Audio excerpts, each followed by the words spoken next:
from book. And I came to deliver the word from the heart of God. I say, no wonder God is calling you. Somebody shout hallelujah. Hallelujah. Not from the distance, but clearly and urgently and lovingly. This is not the voice of a man. This is another motivational speech. This is another motivational speech.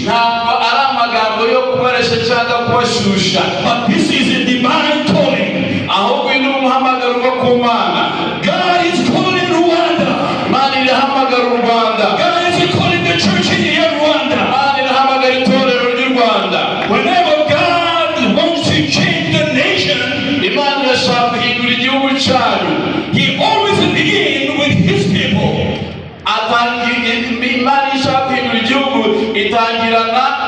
He always begins with the altar.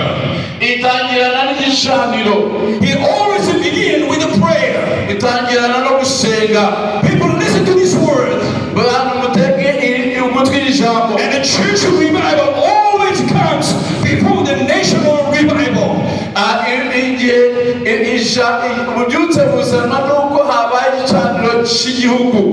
If the church rise, then the nation will rise. If the church is healed, a nation will be healed. But on the other hand, if the church is silent, nation will struggle. And if the church is weak, a nation will shake.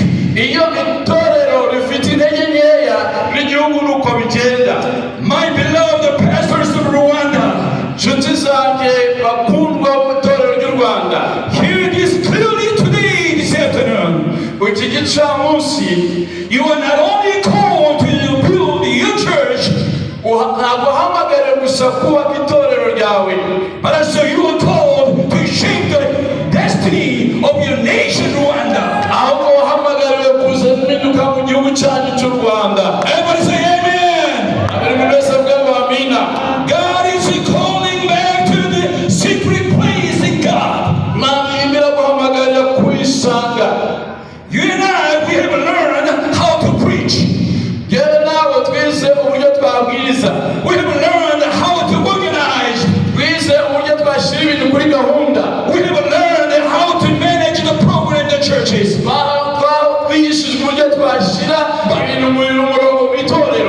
God is asking you this afternoon.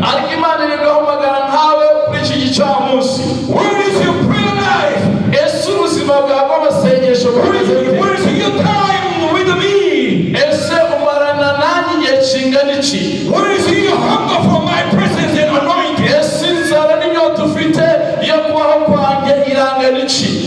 Prayer is not preparation for the ministry. Prayer is a ministry.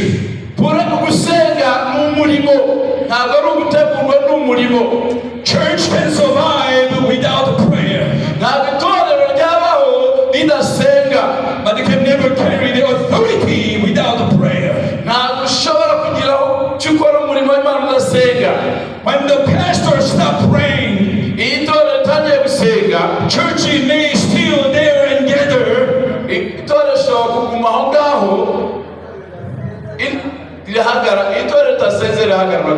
But heaven does not move.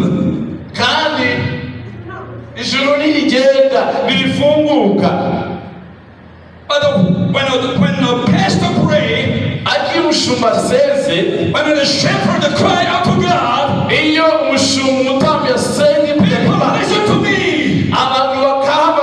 Heaven will be open to you. Somebody shout hallelujah. Hallelujah. We all pray before God. You men and women of God, kneel down before God and shout to God.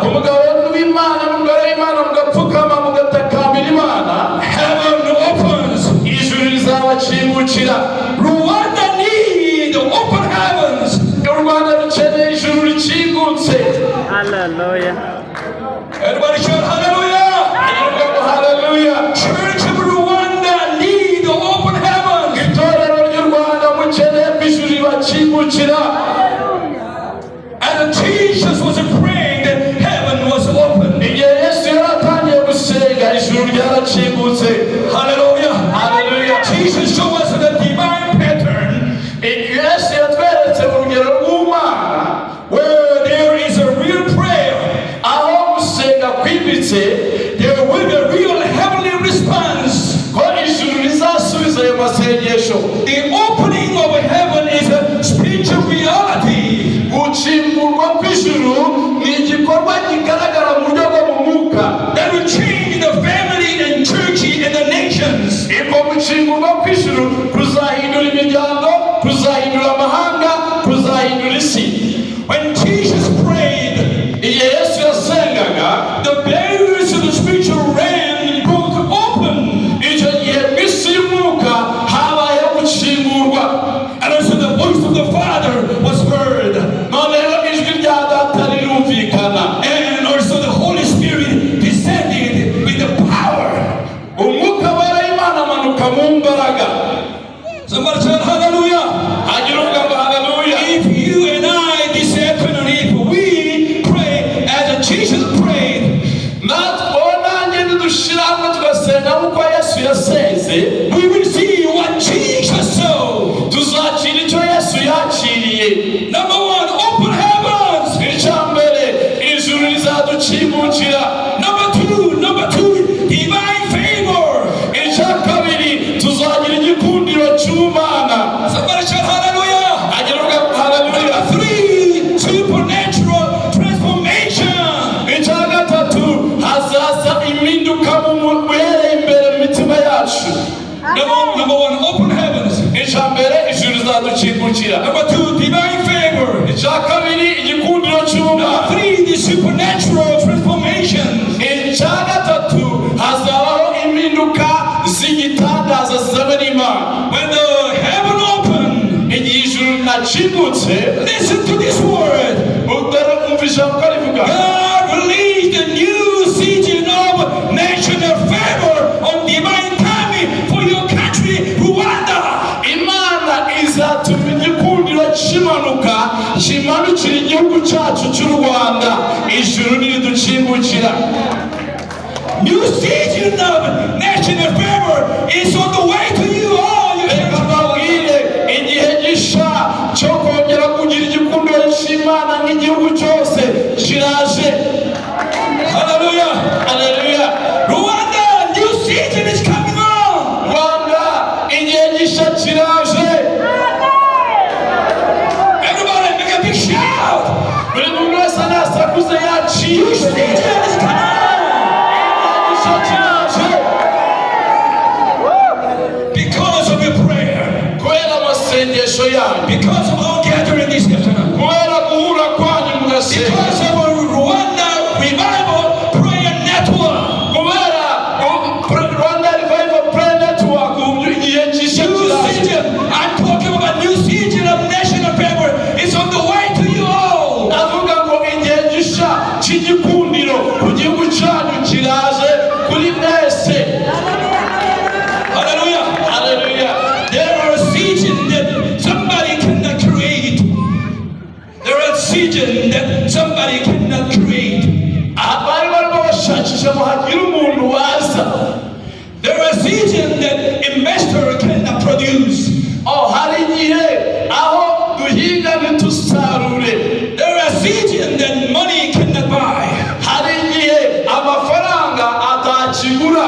But when God said now, Ariko igihe Imana ivuze ngo noneho, He released the favor that shook the world. ko tugiye guhabwa igikundiro kizacecekesha amahanga. Hallelujah. Haleluya.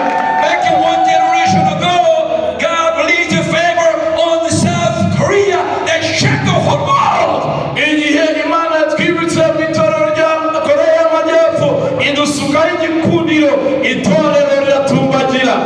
Rwanda, it's your turn right now. Ubu rero u Rwanda nicyo gihe cyanyu. God released the favor on your country, Rwanda. Imana imanura igikundiro ku gihugu cyanyu cy'u Rwanda. Hallelujah. Haleluya. Rwanda will shock the world.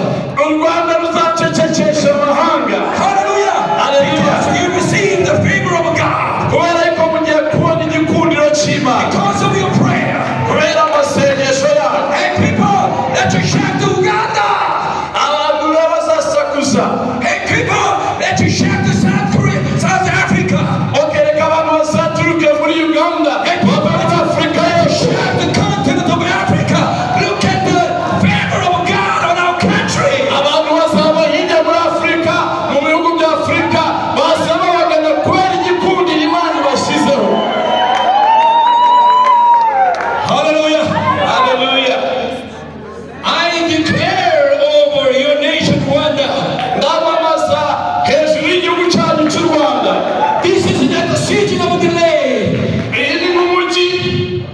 wa Galilaya. This is not the season of mourning. Ntabwo ari igihugu, ntabwo akikiri umujyi wo kurira. This is not a season of smallness. Ntabwo ari igihugu kikiri gitoya. But I say this is a season of a national favor. Ahubwo ni umujyi uzazana igikundiro ku gihugu cyose. Hallelujah. Hallelujah. Everybody repeat after me. National favor. Mwese musubiremo aya magambo. Igikundiro ku gihugu cyacu.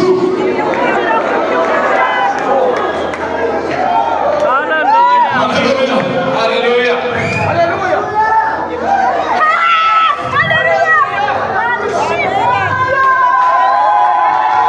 Komeza kukomereza amashyi.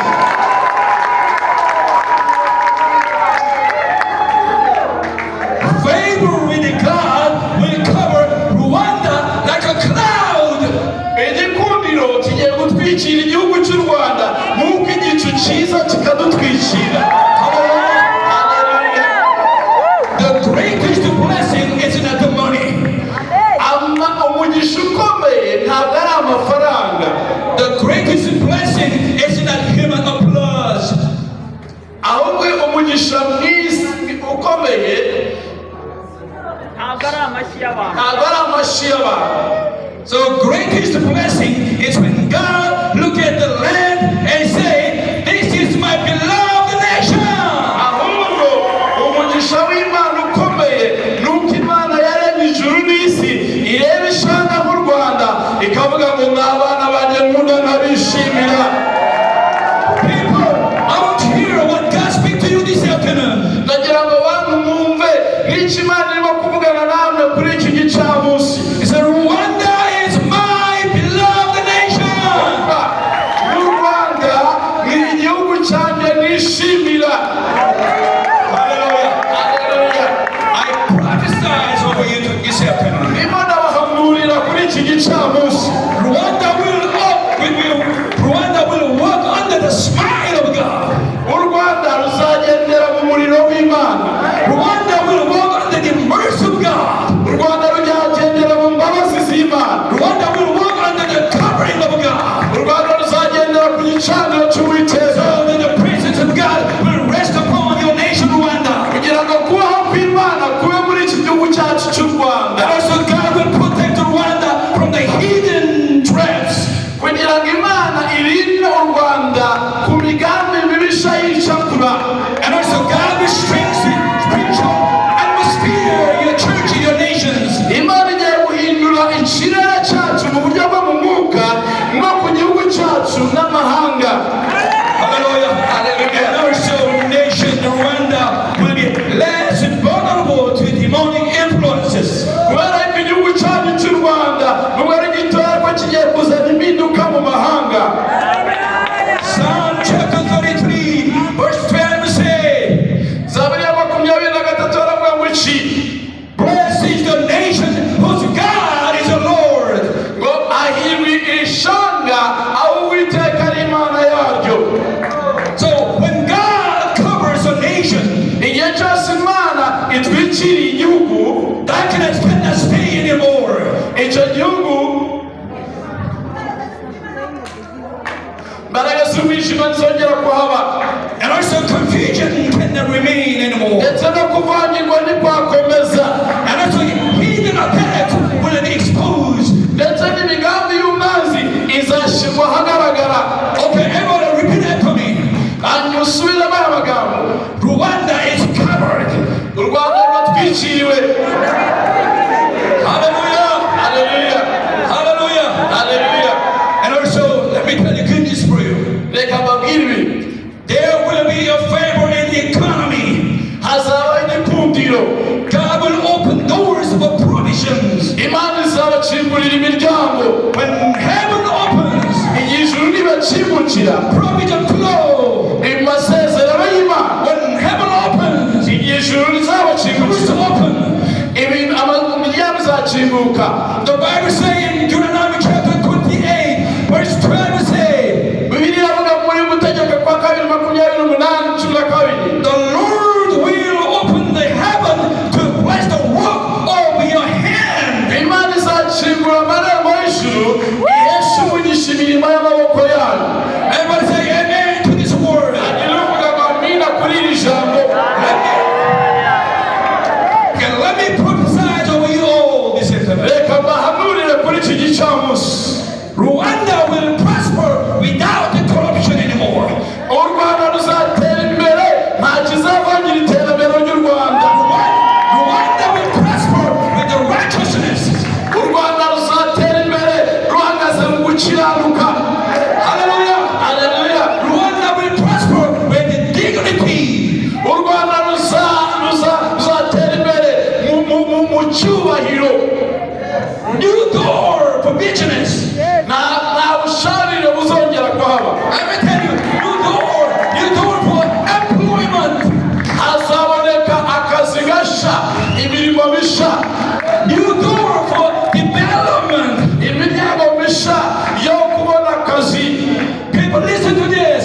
Bantu mutega amatwi ibi. I see small businesses rising. Ndabona ubucuruzi butoya buhaguruka. Hallelujah. Haleluya. I see job increasing. Job is increasing. Ndabona akazi kiyongera. Hallelujah. Haleluya. I see the poverty losing its grip. Ubu ndimo ndabona ubukene imbaraga zabo bizikurwamo. Everybody shouting amen. Bagira uvuga ngo amina. Everybody shout economic favor. It's coming on. Bagira ushakuza ngo igikundiro kize nonaha. I see heaven is open over your nation, Lord Jesus. Ndimo ndabona ijuru rikingutse kuri iki gihugu. Hallelujah. Haleluya. There will be a favor on the land, the property where you are. Ubu mu gikundiro kizakumanukira no ku butunzi no ku mirima yawe no ku mazu yawe no ku bibanza byawe uzaba uri. Ground will respond to the heaven. Kandi ubutaka muzumva ijwi ry'ijuru.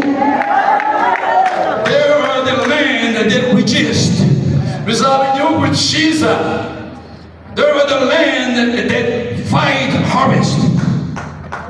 They're the land that fight harvest. Bizaba ubutaka buhangana.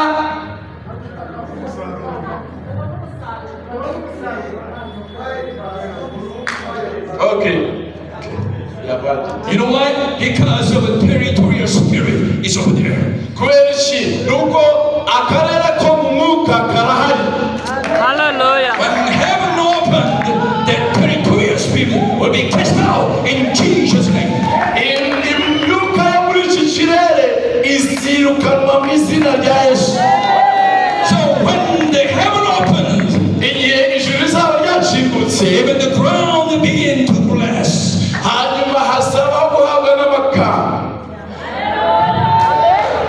Hallelujah. Haleluya. Deuteronomy chapter 11 and verse 11 say, Ngo Bibiliya ivuga mountains